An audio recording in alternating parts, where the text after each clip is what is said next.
Well, I think we're live. Hi there. Please Hi. feel free to join. I hope some of you join right now. We are the Seitz String Pros, and we're extremely excited to be working together today with you. I'm Deanna Seitz, and you've seen me on the channel. This is my daughter, Esther Seitz. Who recently graduated from Manhattan School of Music with her. It is a school of students. Yeah, a school of students. Yeah, with her master's degree. As usually, we're having our cup of tea from my beautiful Old English china. Well, so the purpose of this live, as you remember, last summer I started doing this, is just to help you guys to find out more information right away instead of waiting, through emails or comments under the videos. It just goes so much faster. So if you have any questions, please go ahead and Esther, I'm going to give you this so you can keep track of the comments. Probably will be faster. Here we are if you want to find our channel on there. Yes, she's much better at typing than I am. Thank you. We already got a line. Thank you so much. All right. Hi, Abel. Yay. I've read your comment. Hi, Alex. Great. And we have McQueen. Oh, I remember. I'm sorry if I pronounce. Okay, Abel, first question. What is the difference between All-State Orchestra and All-Region? Fantastic question. Oh, my goodness. I'm so glad you asked because to be honest, I'm not from the United States, and when I came, it was a long time ago, but when I started working with the students, I was confused. Hi. And so this is the difference. In Texas, and actually it happens in every state in the United States, and it's wonderful. So all region orchestra means the region, your particular region of Texas. For example, here where we live, we have Region 15 that includes the schools in Edinburgh and McAllen around us. There's also a Region 28 that's not too far that includes Harlingen schools. So Abel, I remember, I think you're from Houston, so you would know your region probably has a number. You might have heard that number. And so what happens for all region orchestra, you play audition, and then the teachers you get, so you play an audition, you get chosen. They choose. Region 27. Okay, great. So Region 27. So your orchestra directors will listen to you guys, and then they'll pick the best players of that particular region, and then they put the orchestra together. So if you are preparing for all region, you will be in the orchestra, and you're successful, you will end up in the orchestra of that region, which means all of the best players will be included. And however, the audition material, and then once, if you are included in the region, if you pass the region, if you were picked to be in all region orchestra, then you can audition for All-State Orchestra, which is obviously now all the best region players are going to audition, and those are recorded auditions. They've always been recorded.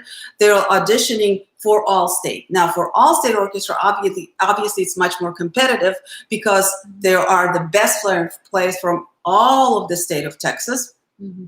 And should you win that audition and be included in the All-State Orchestra, then you get to go to TMEA, and you get to perform in those, and there are several orchestras actually. Last time I think there were at least 3 orchestras. Mm-hmm. There's a symphony, so the 3 levels. So they pick a lot of kids. Yeah. But I have to tell you, it is quite challenging. And so usually, historically, what happened before, the all-state etudes were always also the all-region etudes. The all-state excerpts are going to be different from the region excerpts, but the etudes are the same. And so this year, what happens, even the etude excerpts are going to be picked from the all-state etude excerpts. So I hope that answers your question, and thank you so much. That's great. If you have any questions, just pitch in. Okay, Esther, what do you have? Now, Esther did, when we lived in Texas a long time ago before this, she did you did a region in Texas. We're Region 15, right? Yeah. Yeah, so I was in all region, all middle school, and so I did it in 7th and 8th grade in the Valley. And then I was here for 1 year of high school, and I did all region my freshman year, and I was principal. Yes. Just a little. I was very proud. Brag there. No, it's fine. But so I did that, and then after my freshman year, we moved to Kansas. So I started doing all-state and all-region once we moved to Kansas. So I did all-state. It was probably a little bit of a different experience than Texas all-state, just because Kansas is a smaller state, so we didn't have like multiple orchestras. It was just one orchestra for all of Kansas all-state. But it's kind of the same idea. You after you go to region, you audition, and then you get to go to all-state. And honestly, all-state was like my favorite time of the year. Like it was so fun. It was my favorite times in high school. Like I really just enjoyed being able to go with my friends. And I actually decided I wanted to pursue music at my first all-state orchestra conference, because it was just a really amazing experience to see all of these musicians that were also like serious about their instrument, because sometimes you don't always get that if you're, it's just an amazing experience to be able to be with all these other people who value music as much as you and really worked hard and wanted to be there. So yeah, I remember that was really a turning point in Esther's life. Even though I'm a professional musician and I'm an educator, I have 3 kids, and all of 3 of them had to study an instrument all through high school, starting with elementary school. But I never pressured them. I left it up to them to pick professional performance, and Esther is the one who did, and that was so it's a wonderful experience. So we have another question. Abel again. Does every region have excerpts for auditions for region orchestra? Yes, but it varies greatly, because since the region auditions are up to your region orchestra directors, they get to pick. They don't, again, the etudes will be the same as all-state. The etudes are picked by TMAA.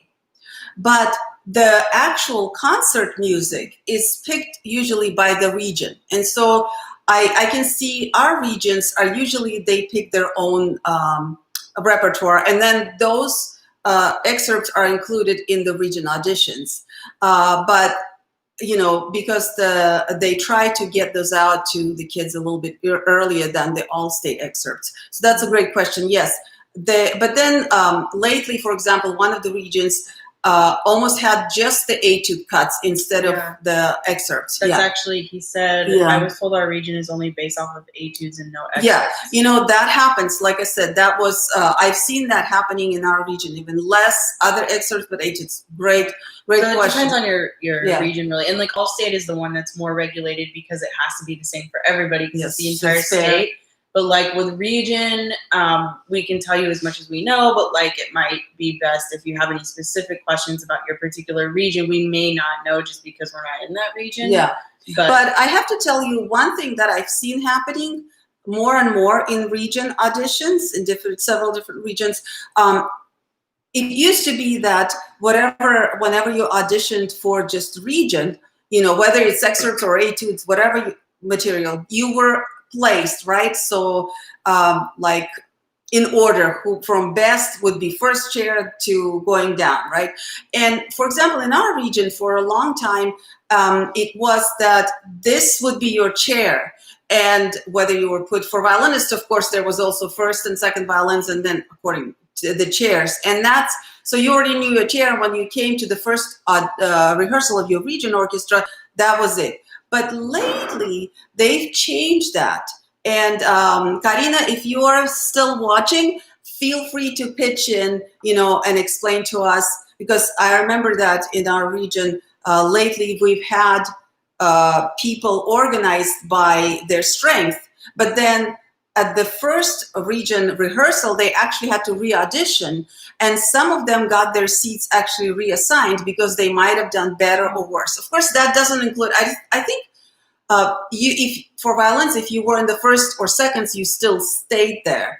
So you couldn't jump the section, but within the section, you could move up and down. So you might want to ask your director about that, whether once you do your all region auditions, whether you just stick with that number is already your final number of your chair, or maybe you might have to do, another audition. And of course, the thing about that, then it will be and might be a different material, so you'll have to get ready in a hurry. So make sure, stay in touch with your teachers and so forth. Yeah, and that's how it was in Kansas. I remember we, like, for All-State, like, if we had the audition, and then once we actually got to the first rehearsal before anything started, we auditioned again, but without etudes and just excerpts, and then they sat us all. So I don't know, again, it's a different state, but if you do have to end up going through that experience, it's actually kind of nice because you get another chance to really show your stuff. If you feel like, oh, I didn't really do as well in my first audition, you can kind of do,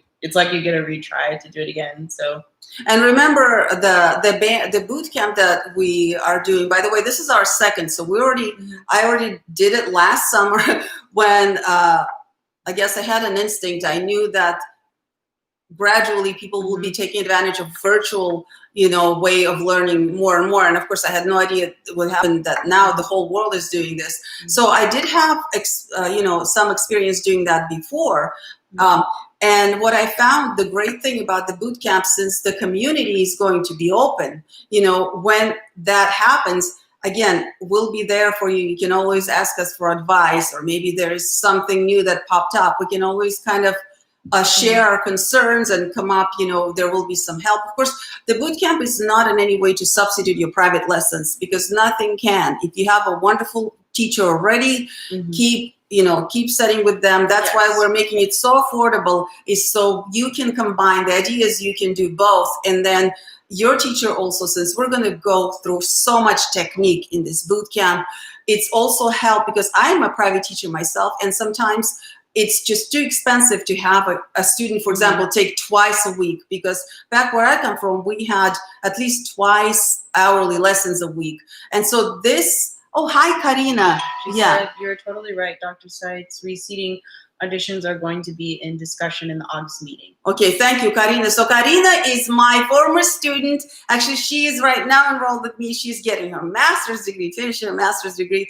And that's what I love the most about being in the Valley. I've been here for a while already and taught here for a while. And so I'm seeing my wonderful students who graduate, and they're making the best, most involved, most educated, most passionate teachers in high school. So Karina is one of many, many examples, and thank you so much for joining. So as I was talking about the bootcamp experience, the reason I really want to make it so affordable to you guys is so that you could have both. And then the great thing also, as a private teacher, sometimes I wish I could have 3 or 4 lessons a week with my private students, because very often we just can't get through everything, through all the technique in the lesson, through all the repertoire and all the musical things. And so this, I've been racking my brain about how to help both the students and the teachers to have the community and to have that kind of fun atmosphere where you could combine things. And so, for example, if you are doing a lot of scales and technique in the boot camp, then when you go to your private lesson, your teacher can, knowing that you're doing that, they can pay attention more to other things that are very, very personal to you and maybe more musical. Not that we're not going to pay attention to musical things, but that's my main goal with these camps, is to really get you guys to get to working on your technique, and also to teach you what are the best ways to work on your technique and how to be effective and productive, right? Because wouldn't you say that is that's what I learned the most in my life, actually. Anytime, anything I learn from practicing a new piece of music or a new etude or a new scale, I usually come out with better and better ways of actually practicing overall. So what would you say for the summer, are things that you feel like turn out to be most effective for you in practicing during the summers? Yeah, well, first I wanted to add that, so as Dr. Seitz said, this is the second year of the boot camp, but we did not do cello and viola last year. That's new. But we're really excited to implement that. And last summer, I was actually a teaching assistant at the Meadowmount School of Music. And when you were talking about community, I was thinking of when you're all at a summer festival, even during meal times or during other things like that, my students would come up to me and ask me questions or be like, hey, can I play this for you in my lesson? And it was always really nice to have that kind of community. And in the band app, you kind of get to have that virtually because we're there and we have our phones and we get a notification and, maybe we're doing something else where we get a ding on our phone and we see, oh, well, such and such has a question and I can answer that. And okay, yeah, we can talk about that in the next live or whatever. And so I was just thinking about the parallels between, and, I really miss teaching. Teaching is really fun for me. And, during this time, it's hard. Like we can't really have live lessons. So it's really exciting. We got another question. How did audition process change this year from past years because of COVID? Okay, so I haven't heard anything, any changes concerning to the pandemic, but because technically for Karina, by the way, if you have any information on region auditions, because I think region auditions were live. However, All-State has always been held a recorded audition. So for All-State, there shouldn't be any different procedures. However, for all region, I think the teachers are debating and they're deciding how it's going to go because it all depends on what the government thinks about congregating and how many people are going to be allowed in the same room for how long and so forth, and the sizes of rooms and so forth. So Karina, please feel free to comment if you can add anything. However, the repertoire did change. Yeah, and that's not necessarily due to, it's not. Yeah, it has nothing to do but with, it is a change. Yeah, it is a change. And that's what I think is the most important change right now because, as I said, Abel, as you mentioned, the difference between region and state auditions, I'm glad you brought it up because now it makes it a little clearer, I think. So the region audition material was just, except for the TMA always picked the All-State etudes, and there were always 2 etudes for each instrument. However, as soon as the etude was picked by TMA, then all the region teachers, each region teachers would get together and they would pick the audition cuts from those etudes for their students.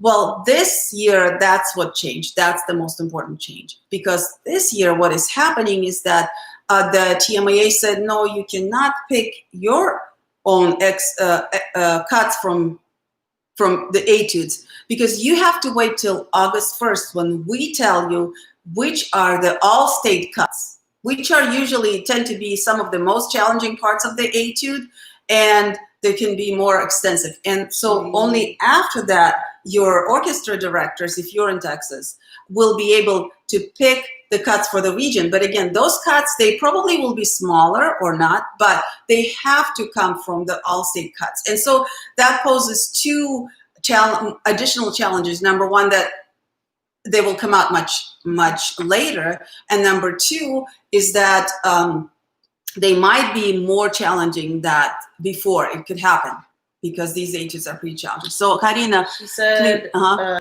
that is still all up in the air. Clinicians have been hired and we are planning to keep everything the same as before. I guess that's in regards to the audition process. Okay. Well, that's great. That's wonderful. So as far as the process, we don't know anything. But like I said, it's a great question. It's very important to keep in touch with the orchestra directors, because again, every region, can vary.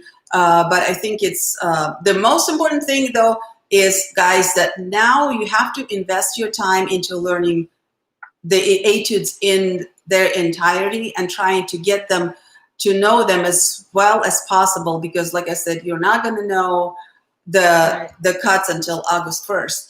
But I think as a pedagogue, I think that's great, because actually my private students will all tell you that I always made them go through all of the etudes in their entirety with all-state etudes, because they're just a great way to organize your practice. And that's actually one of the ways why it's so great to have scales and etudes assigned to you, because in the summer you have 3 months, especially now we're home so much more than we used to be, right? And so there are so many things to learn, the violin or viola or cello or your other instruments. So where do you start? That's where your repertoire comes in. So if you have 2 etudes, then you already have you shrunk that whole array of challenges into 2 finite things. And you can say, well, as long as I can devote my time to trying to learn the most that I can from these etudes, I'm going to have a productive summary. See, so that's why it's so great. Yeah, and the sorry. Go ahead. No, go ahead. And that's the great thing is that if you decide to like do the boot camp and really work on those things, all of those technical aspects that you work on during the summer, during the session, are going to be reflected in anything else that you play. Yes. And that's what etudes are made for. They're made to develop your skills, to develop your technique.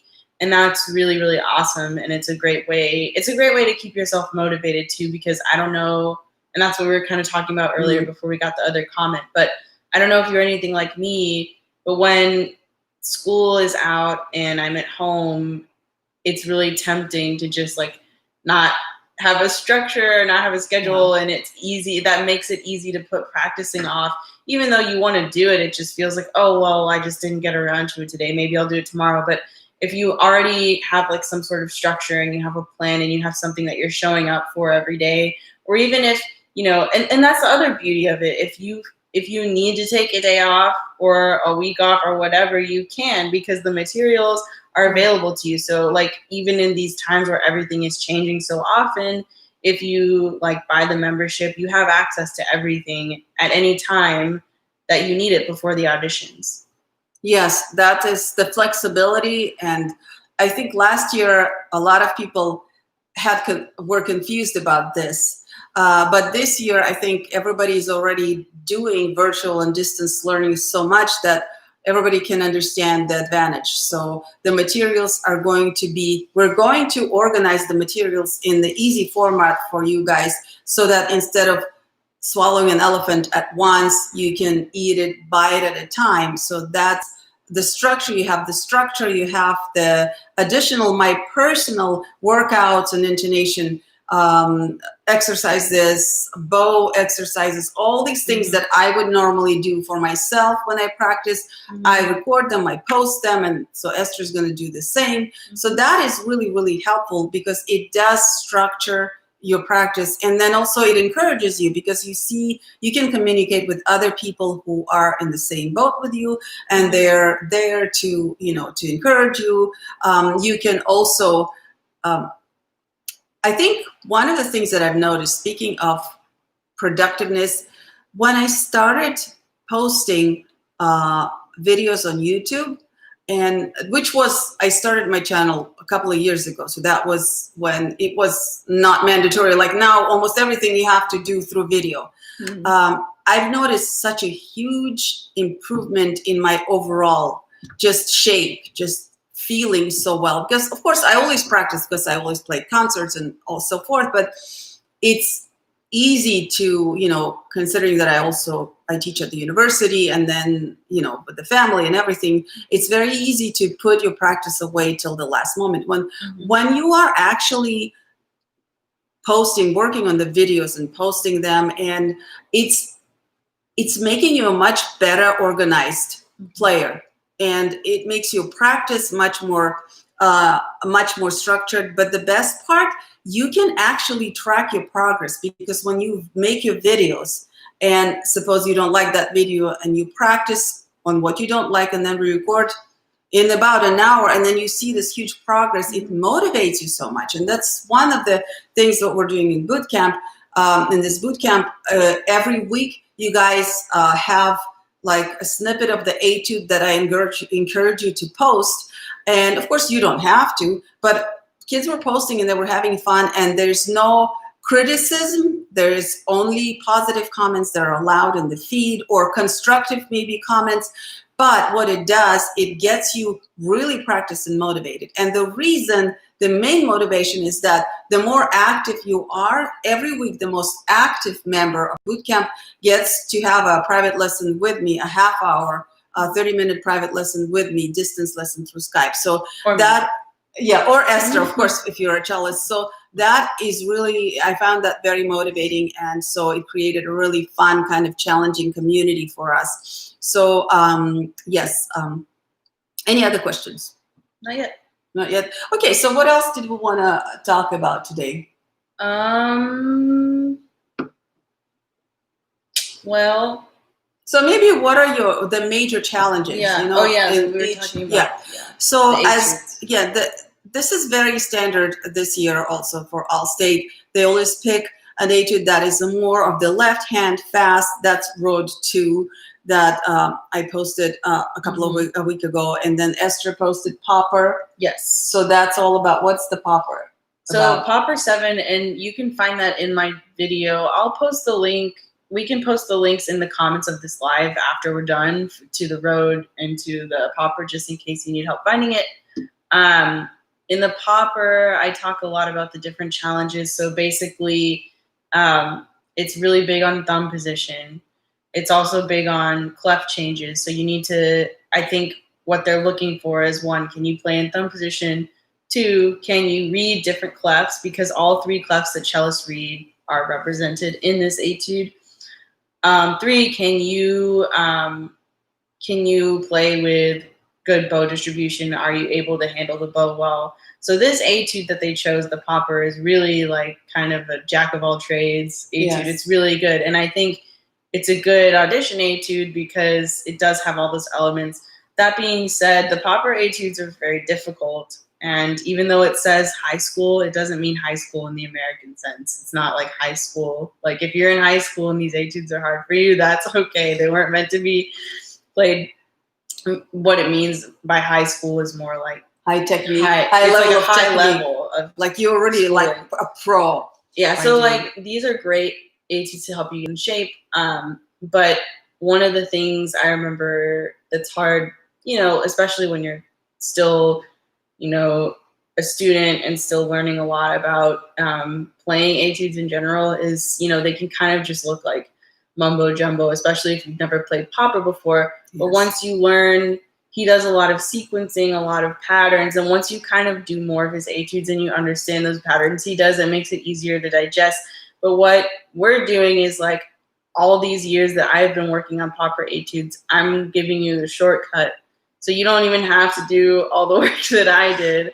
I can just tell you like, hey, these are the patterns he does. This is what you need to look out for in this etude. Mm-hmm. And that puts you ahead of anyone else who might just be like sitting at home, doing it on their own, just because not that there's anything wrong with that, but it just makes it easier for you. And, but yes, those are some of the challenges in this particular etude.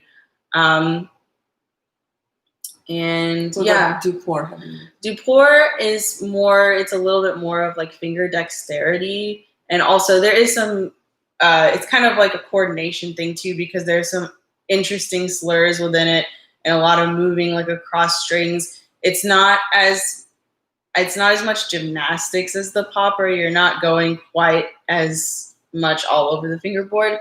But it's a little bit more, I think, about dexterity. But that is one, that kind of brings me to that one thing I was thinking about. So if you're interested in more tutorials on the second set of etudes, we haven't posted those yet because we're posting tutorials and videos of the second etudes in the bootcamp first for our members. So we will probably post just much the performance. Later. Yeah, much later. And it will be just like performance, just kind of like we did here, slow.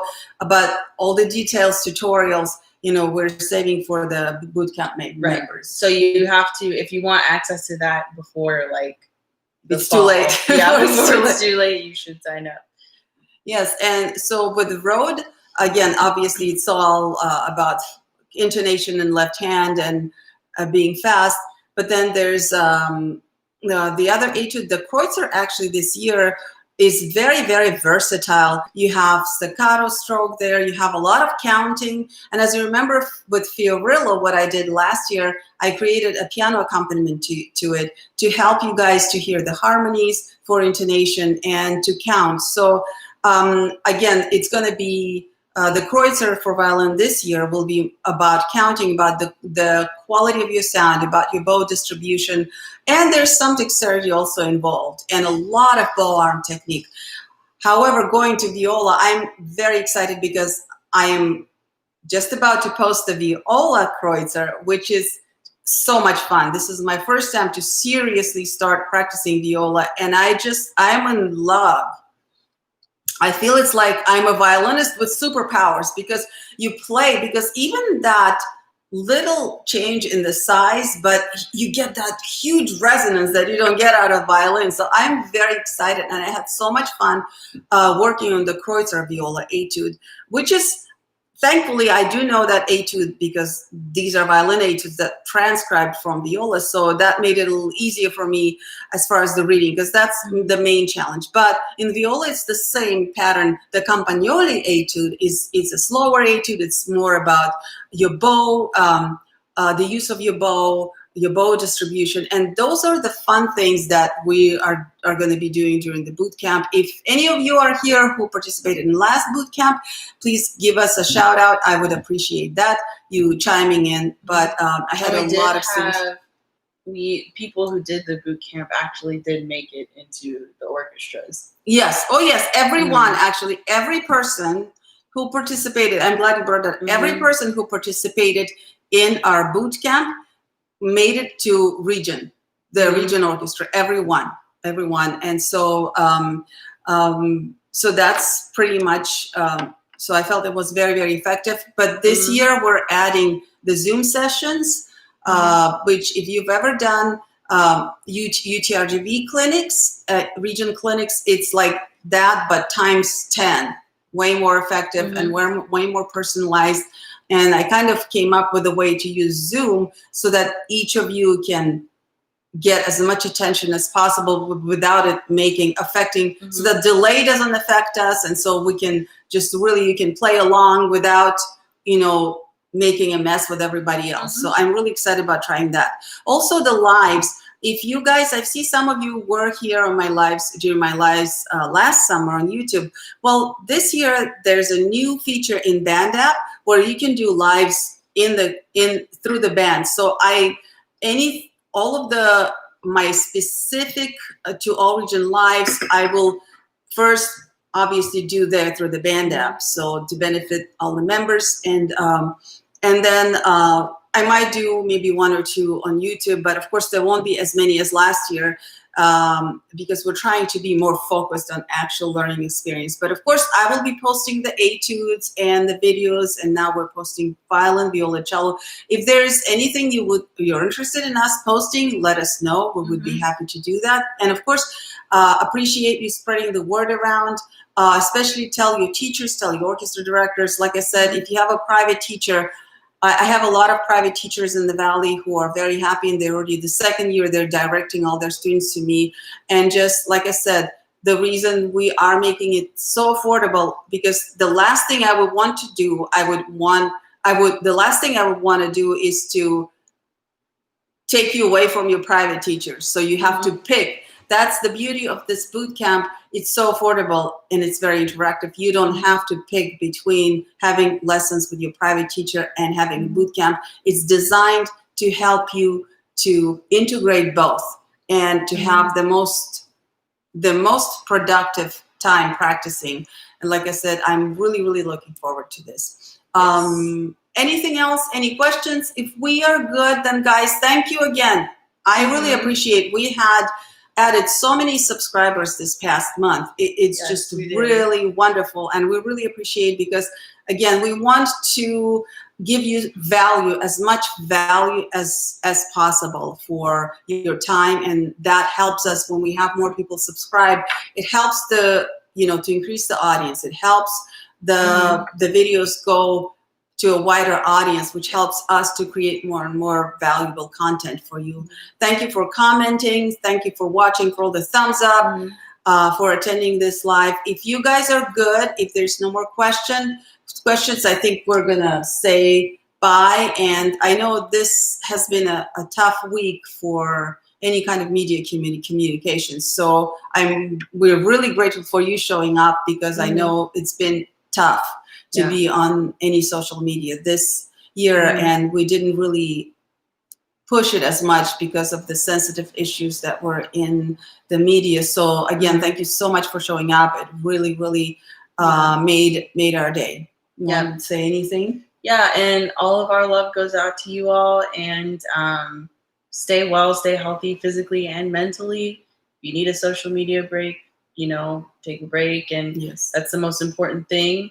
And we're very glad that you all came today. Yes. And yeah, just stay healthy.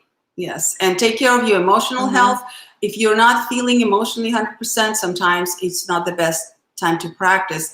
But, you know, one of the things that I found, you know, sometimes if I record myself and I listen back and then I practice a little bit and then I record again and I see all the progress I made in just a couple of hours, that does make me feel better about myself. So that's, you know, you can use your violin or your cello or viola or your other instrument to actually raise your spirits sometimes. All right. Well, thank you so much. And I think we're going to end the stream. Okay. And we hope to see you again sometime later and at our boot camp. Bye. Bye. And go practice.